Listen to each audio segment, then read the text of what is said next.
So, imagination is the beginning of creation. It's not the end, it's not the middle, it's the beginning. This is what Neville says about the origin of creation. Now, do I think that he's talking about creation itself? Quite possibly. Because again, remember, his argument is that essentially the substance of reality is imagination. Okay, so if you're going to look in and go into an atom, then prior to the atom, prior to the quark, is imagination. It's a soul substance that animates the universe. Now, why is this important? Because let's say you're having an issue, let's say with your mom or your dad or a sibling or a landlord or whoever it is. Everything begins in imagination. The foundation of your experience always will begin in imagination. This is extremely important because the temptation is that you're going to want to find reasons to actually make up why things are happening the way that they're happening. You're going to look around and say, oh, it's because my mom had a bad day. Or, oh, it's because she's going through a divorce. Or, oh, it's because, and then you'll find out reasons that will make sense to you, by the way, that will seem to make sense to you. And so the temptation is to accept those reasons and then move on or continue the narrative. So why is that dangerous? Why is that not helpful? Well, if imagination is creation, right? If imagination is also the beginning of creation, then we have to go to the source, not to reasons, because what lives and breathes and exists before reason is itself imagination. Because reasons are birthed out of imagination, right? So again, when we look to reasons, when we look to reason itself, whatever we are using to try to make sense of our world and to make sense of our experience must always lead us back to imagination. If we have not led ourselves back to imagination and we're still finding cause in this world for what has happened, then we have not gone back far enough.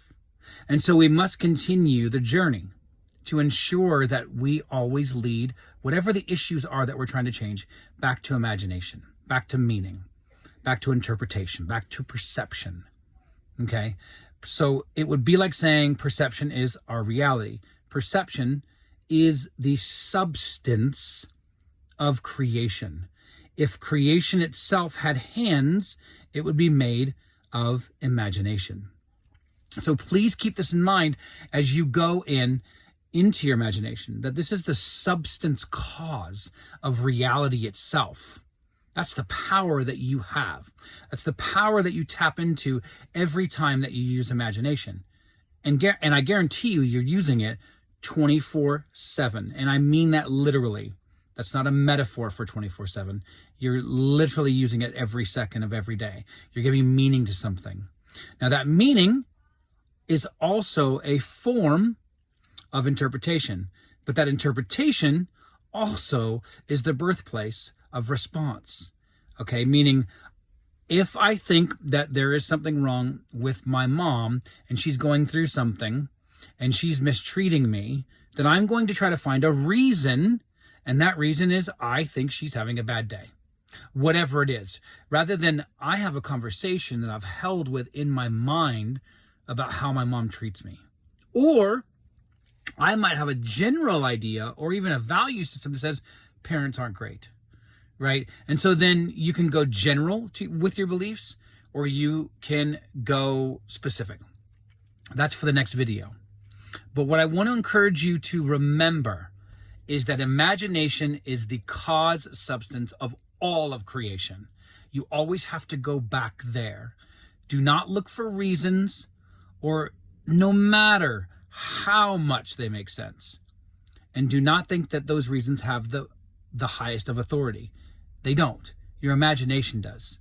So go in, change your concept of another person. Go in, change the concept of yourself. Go in, change the concept of a car that doesn't work, and so on and so forth. That's the power you have. You already have it. Every one of us does. And so if we don't go back to the beginning, we're giving our power away. We're giving our reason away. So notice that Neville makes a difference here, okay? Because he says, listen, part of that reason is that we give power and we give meaning to our outer emotions, our outer five senses. But in reality, what we should do is go in and use our inner five senses, right? So we're not really saying that the senses are themselves bad, but we are saying that we need to use the correct senses. And that is where they lie, in imagination. That is where we find our power. That is where you get what you want, because you get what you deserve. And so what do you deserve? You deserve the best life ever. You deserve a life where imagination creates a reality that you want to live in. That's you. Just accept it and then use it and create a beautiful life, because you always deserve your desire. Always.